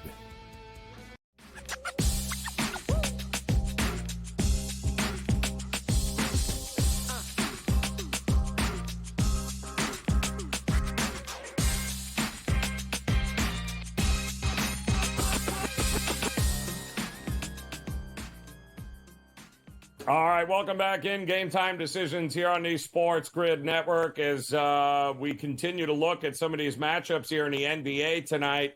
Adam Kaufman back in. And Adam, we were talking Celtics and Clippers, and we were just reviewing the injury report here for the Clippers, who I'm not sure they might be asking people in the stands to play tonight because it looks like just about everyone's hurt. And even with that, 11.5 for this Celtics team, man, that's a big number. Yeah, again, the inconsistency for the Celtics, and I get it. If people, like I took, I didn't take it. I considered taking it last night, and I'm glad I didn't because, like you said, more and more guys have been ruled out. We already knew Kawhi Leonard wasn't going to play. Zubats wasn't going to play today. Powell, who was questionable, got ruled out. And so it's Harden and, bunch of other dudes. So I just don't feel good about the Clippers in this spot at all. I mean, if you want to say, I'm going to throw the Celtics in some sort of a money line parlay and, I don't want to mess around with the number, but they should win, that's fine. I wouldn't blame you for doing that whatsoever. They have not done anything of late to garner our trust. And I say that even with them coming off of a 40-point waxing of Steve Kerr, Steph Curry, and the Golden State Warriors. They are just terribly inconsistent. That said, how could we possibly feel good about, putting any of our hard-earned money on the Clippers tonight with what they're rolling out there on the floor? And it's kind of, I'll take us there. It's kind of how I feel about this Nets game as well against the Suns. I understand a lack of people wanting to invest in Phoenix, but look, there are multiple aspects to this. One, the rest. Brooklyn played last night and went down to the wire with the Knicks. Didn't have to travel. It was a home game, so Suns just been waiting. But even still, you got Kevin Durant coming back in kind of a revenge narrative game, and plus the Nets have just been ruling everybody out. Have you seen the list of the guys who are available tonight for Brooklyn? Tyrese Martin, Keon Johnson, Jalen Wilson, Noah Clowney, Nick Claxton, Reese Beekman, Day'Ron Sharp, Derek Whitehead, and Tosa. I don't even know this dude. It's basically a G League roster plus a couple of guys that are going to be out there for Brooklyn. Phoenix should it's another one. It's another big number. I get it. Still, Phoenix should absolutely cover it. Well, they should cover it. And I believe the only guy that you can trust at all on this G League roster that Brooklyn is rolling out is got to be Keon Johnson. That's the only option really that we'd have for scoring points here. And it's the problem year after year. We say it out with the NBA.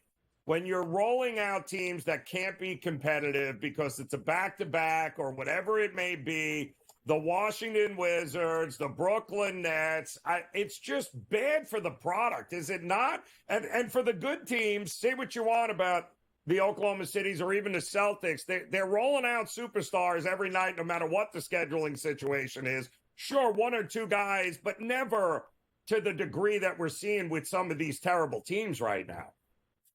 No, unfortunately, we're sitting here talking about, can we get an expansion franchise in Vegas? Can we get an expansion franchise in Seattle? The reality is the NBA, not that it would ever happen, but the league should be contracted. You got to whittle it down a little bit more because you don't have enough star power in the league if all these guys, if load management is going to be such a problem, and so many of these guys, even it's not even like a back-to-back situation anymore. Teams won't play for 2-3 days and still stars will sit out when the team, comes back out of the break. You're going to have guys that are, we've seen it before. We see it every year. You're going to see it again. So let's pay attention to how many stars don't play the last game or two heading into the All-Star break, and how many stars don't play the first game or two coming out of the All-Star break. I don't know what it is with these guys getting babied the way that they are, but you're right. From a consumer standpoint, no matter how much you love the NBA and no matter how much you love basketball, it is really hurting the product. Let me ask you quick on a team. Maybe it is the end of an era here. Golden State getting 7.5 against Sacramento on the road. No Draymond. Again, they got nobody supporting Steph Curry. Feels like the Kings can win this game here by any number they like. I like the Kings tonight. I mean, look, there's no value in investing in Sabonis at a double-double anymore. It's like minus 900 because he does it basically every night. But I like Sabonis. I love De'Aaron Fox to go crazy tonight. You know, DeMar DeRozan should be a guy that flirts with 20 points or so. They got a lot of weapons, that Kings team. Let's light the beam, baby.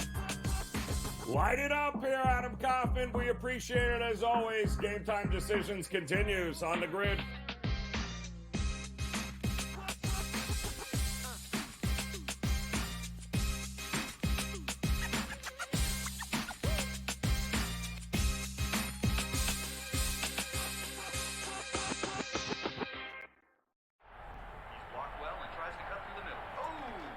Your gut says Miami is going to win, and you should take the over.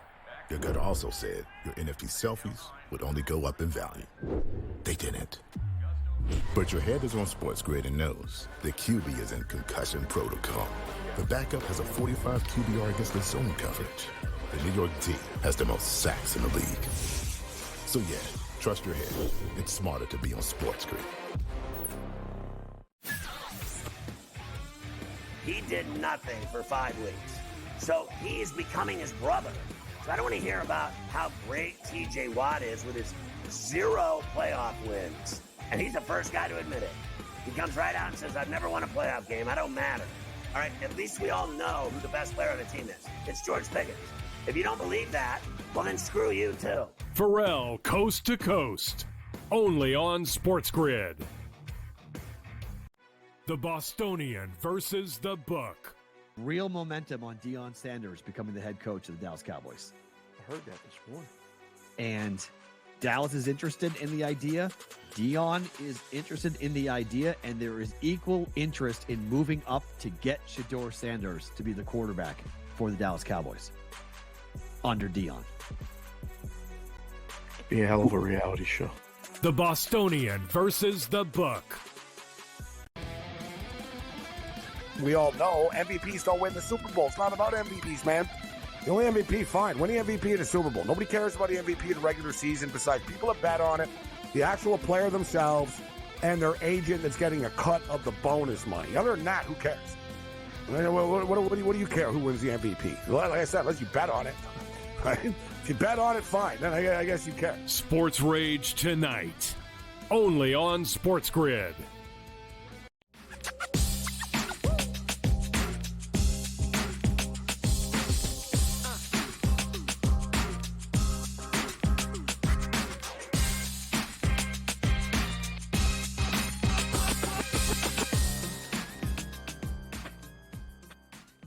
All right, welcome back in. Game Time Decisions here on the SportsGrid Network as we've got plenty of basketball action here tonight we'll get to. And, of course, the NFL will be front and center come this weekend as we're down to 4 teams with a trip to the Super Bowl on the line.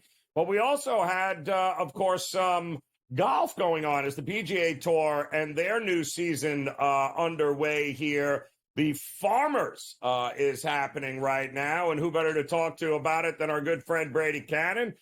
Brady, the tournament is off and running on a Wednesday because, well, the NFL will be front and center on Sunday. We've seen them do this now over the last couple of years, but it's an interesting tournament. Some big names not in it. I think Willie Z actually withdrew from it late. We know, of course, Scotty Scheffler's not in it, but there's another big name in it who's actually leading this tournament, and I got a feeling this kid is poised to win a couple of tournaments this year. God bless him, man. You and me both, Joe, love this guy, Ludwig Oberg. I don't want him to necessarily win this week because I didn't bet on him. I felt, a golf course this difficult, a tournament this tough, and I know he had a top 10 finish last year in his debut, and then followed that up by a runner-up finish at Pebble Beach. So apparently he handles these Poana greens just fine. But yeah, no, I love this guy, and I can't wait to see him, threaten in majors and, push Scotty Scheffler and all of the above. Ryder Cup, we saw him really come on the scene in Italy a couple of years ago.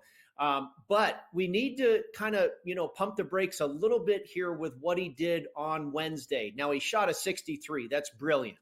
but he played the easier golf course of the two. He played the North course. Of course, the rest of the rounds, he will play the South course, which is the beast, where they've played the U.S. Open a couple times. 3 out of the 4 rounds are on the South course, which is nearly 7,800 yards. It plays 2 to 2.5 strokes more difficult than the North. So you know how it is typically, guys, when they go really low, like Oberg did today, shot a 63, typically they come back to earth the next day. Well, not only is that in play possibly, but he's also going to the much more difficult golf course. So, he might shoot even par tomorrow. He might shoot 2 over par tomorrow. Conversely, you have some guys that did pretty well on the South course today that go to the easier course tomorrow. By the time we're done on Thursday, Joe, I wouldn't be surprised if Oberg's still in the lead, but that lead might only be maybe 3 shots at the most. And if you're only three or 4 shots out heading into the weekend, there's a ton of golf left. So I don't think this lead is really as big as it might look right now. Some of those names that played well on the South course on Wednesday, Hideki Matsuyama, 6-1. Yep. I mean, the odds makers know that he's got the easy course in front of him. Lee Hodges, pretty good player. He's at 5 under par. He's 22-1. Soon Jae Im has always done well here. He's at 14-1. And one guy that I am on this week, Tony Finau, got him at like 26-1, I think it was. I saw him as high as 30-1. He was back and forth all over the place today. Had it as low as 2 under, as many as 3 over. Finally finished even par. But he's now headed to the easier North course on Thursday. He could light it up and shoot 6, 7, 8 under like Oberg did today. And all of a sudden, you've got Tony Finau, who's now 75-1 in your pocket. Yep. He could be a good live play. Yeah, what usually wins this tournament, Brady? How many under are we looking at? Are we looking at 16, 15? We looking closer to 20? What usually wins this? I did not look what the pre-tournament number was, but I would guess it was probably in the neighborhood of 17 or 18. And normally I think you'd be in the range of 14 to 16, but there's really no wind expected in the forecast. Right. Even right there on the coast of beautiful La Jolla, California, and that's another reason Oberg went so low today. There was no wind, and they're not expecting too much breeze over the course of the next few days. So you could have a higher than normal score. I don't know if we'll get all the way to 20, though.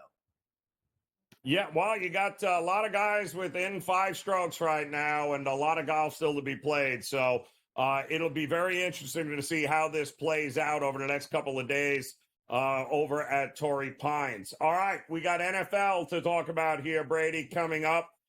We have seen some interesting line movement. Seems a lot of folks are running to the window to take the Eagles over the Commanders, who, I mean, hats off to them.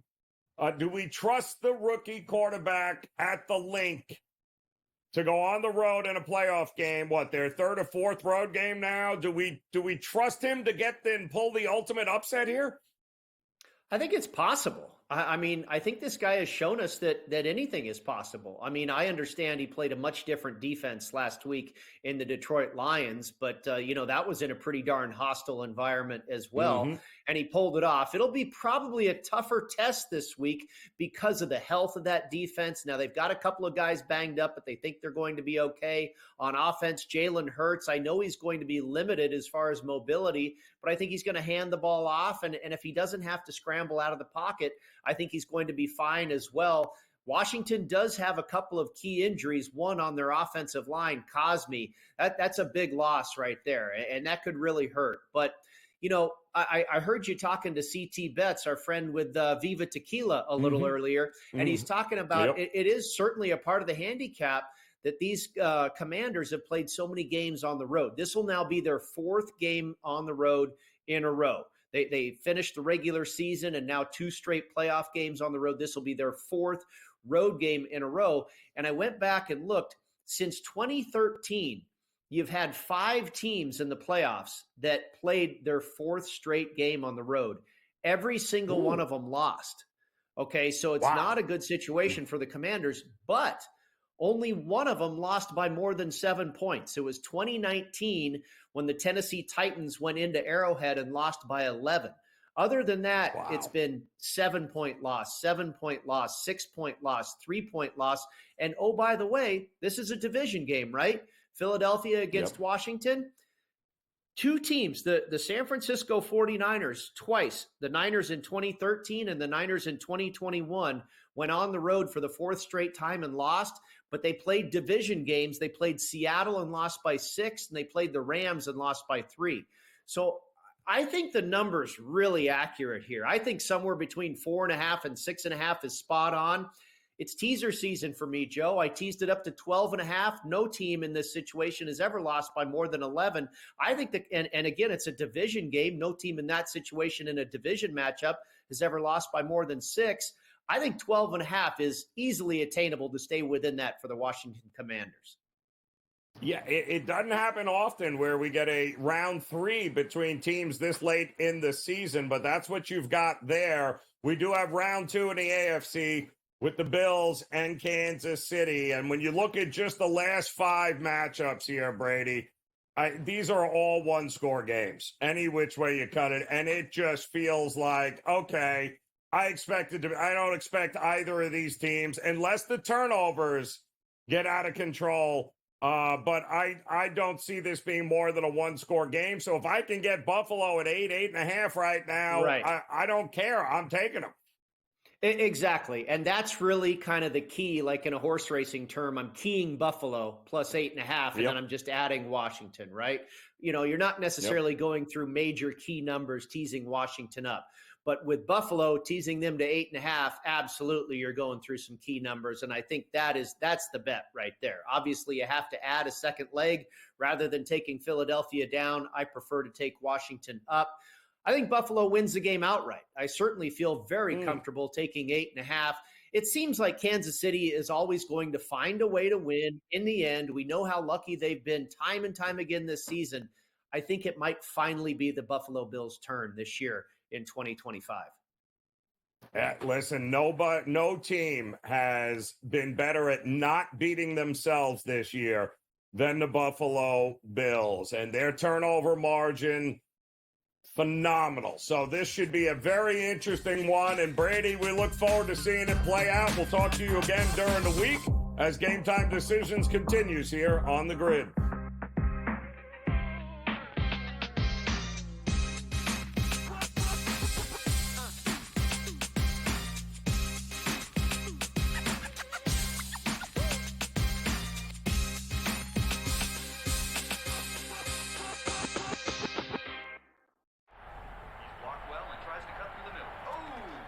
Your gut says Miami is going to win, and you should take the over. Your gut also said your NFT selfies would only go up in value. They didn't. But your head is on SportsGrid and knows the QB is in concussion protocol. The backup has a 45 QBR against the zone coverage. The New York D has the most sacks in the league. So yeah, trust your head.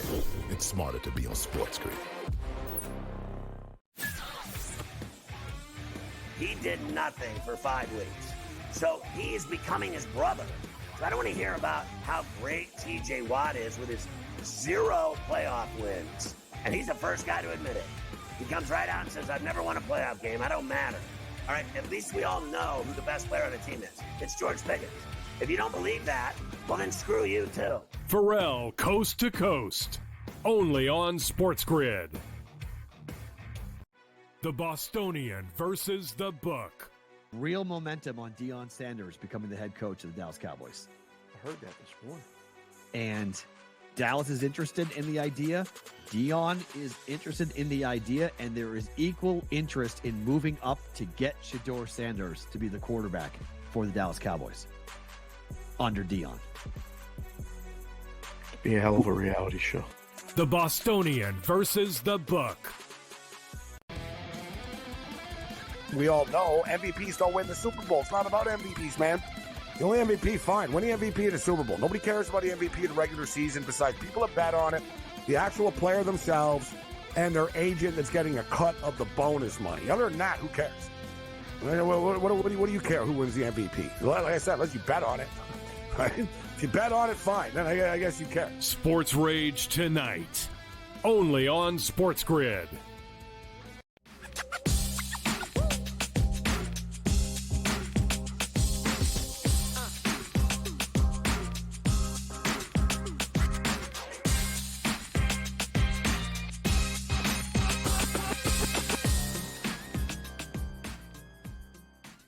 All right, welcome back in Game Time Decisions here on the Sports Grid Network. I'm Joe Raineri as we take a look in the NBA here tonight. Couple of games underway. Dallas and Minnesota in Dallas right now. They just tipped off there. Dallas out to an early lead. You've got Detroit and Atlanta. We told you, of course, Detroit has not won a game in Atlanta for 5 years. It's been 5 very long years for the Detroit Pistons to win a game on the road in Atlanta against the Hawks. Both teams exchanging buckets early here. And Phoenix taking on the G League Brooklyn Nets here tonight, and they are out to an early lead. I am fairly certain Scott Wetzel and myself could probably beat this current roster of Brooklyn Nets. I'm sorry, I can't even name half the people that are playing here tonight, Scotty, as it's getting worse with some of these teams and franchises, man. The rosters and lineups they're rolling out is really unwatchable. The Washington Wizards, the Brooklyn Nets, on a night in and night out basis, man, it's tough to watch some of these teams. Yeah, the battle for Cooper Flag has begun, Joe. You normally don't see this stuff until about a month or so left in the season, but we're seeing it early here. We got more people on the court in Brooklyn than you do in the stands as well. After they played the Knicks last night, place was sold out, but I don't think too many people are going out of their way watching these Brooklyn Nets. That's for sure. So got a lot of games. You mentioned a few underway. Should be a pretty good night in the NBA tonight. I think it's going to be great. Some interesting college games, too, as well. But let's start with the big game, I think, tonight is going to be Cleveland taking on Houston in a matchup where Cleveland won't have Mobley. They haven't had him.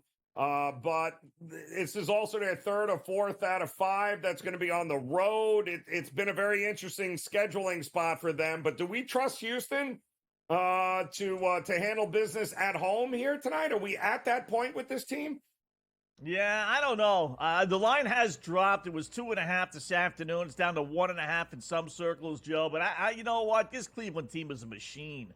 They really are. Between them and OKC, you can find every excuse in the world not to bet them, right?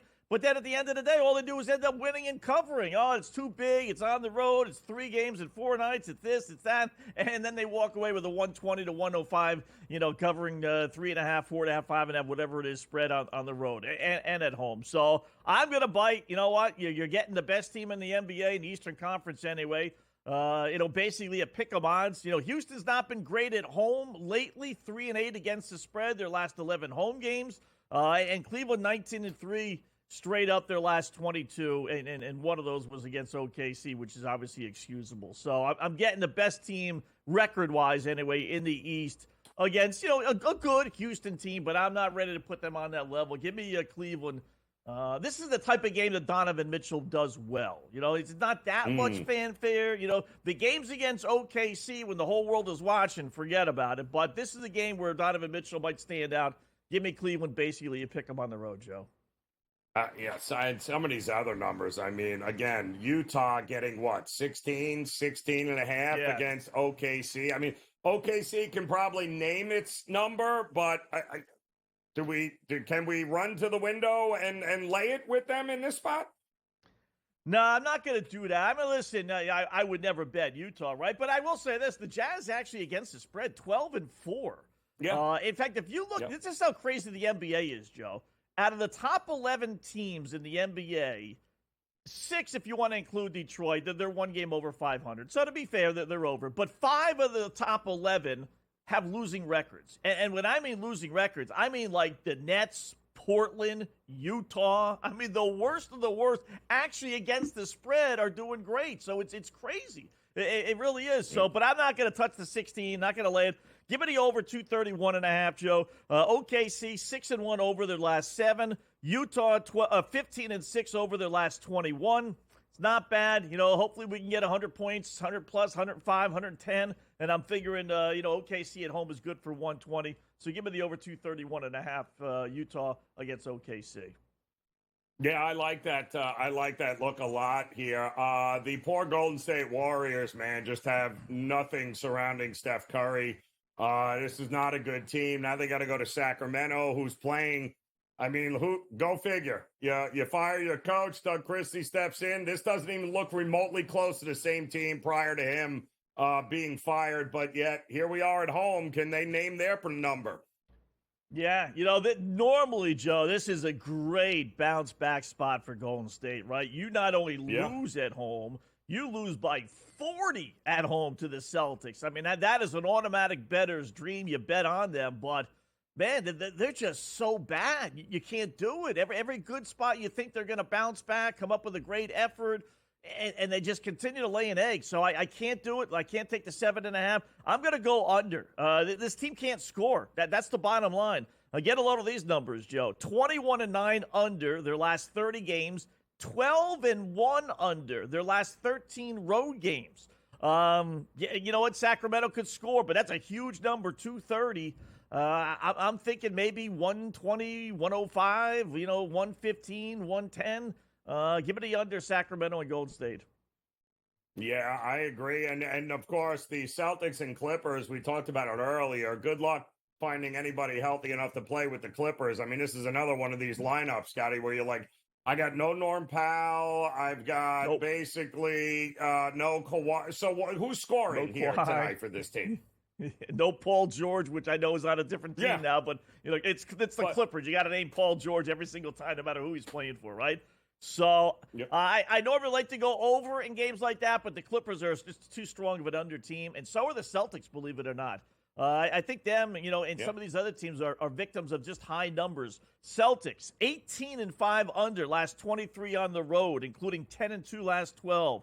8-3 under last 11 overall. Clippers, 11-4 under last 15 overall. Give me the under 219 Celtics and LA Clippers tonight.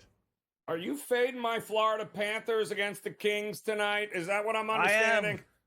I am. Yeah, the Kings don't lose 2 in a row at home. They haven't all season long, and they lost their last game. Give me LA minus the 125. Even though they're only 1-4 their last 5 games, they are struggling. All right, son. All right. Listen, I'll keep talking to you. I hate the pick, but I got to agree with you. We'll be back. Game Time Decisions on the Grid.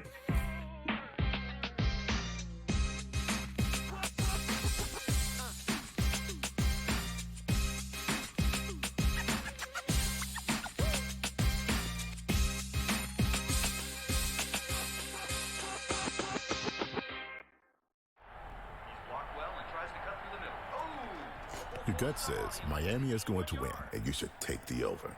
Your gut also said your NFT selfies would only go up in value. They didn't. But your head is on SportsGrid and knows the QB is in concussion protocol. The backup has a 45 QBR against the zone coverage. The New York D has the most sacks in the league. So yeah, trust your head. It's smarter to be on SportsGrid. He did nothing for 5 weeks. So he's becoming his brother. So I don't want to hear about how great TJ Watt is with his 0 playoff wins. And he's the first guy to admit it. He comes right out and says, I've never won a playoff game. I don't matter. All right, at least we all know who the best player on the team is. It's George Pickens. If you don't believe that, well, then screw you, too. Pharrell, Coast to Coast. Only on SportsGrid. The Bostonian versus the Book. Real momentum on Deion Sanders becoming the head coach of the Dallas Cowboys. I heard that this morning. And Dallas is interested in the idea. Deion is interested in the idea, and there is equal interest in moving up to get Shedeur Sanders to be the quarterback for the Dallas Cowboys under Deion. Be a hell of a reality show. The Bostonian versus the Book. We all know MVPs don't win the Super Bowl. It's not about MVPs, man. The only MVP, fine. Win the MVP of the Super Bowl. Nobody cares about the MVP of the regular season besides people that bet on it, the actual player themselves, and their agent that's getting a cut of the bonus money. Other than that, who cares? What do you care who wins the MVP? Like I said, unless you bet on it. Right? If you bet on it, fine. Then I guess you care. Sports Rage tonight. Only on SportsGrid.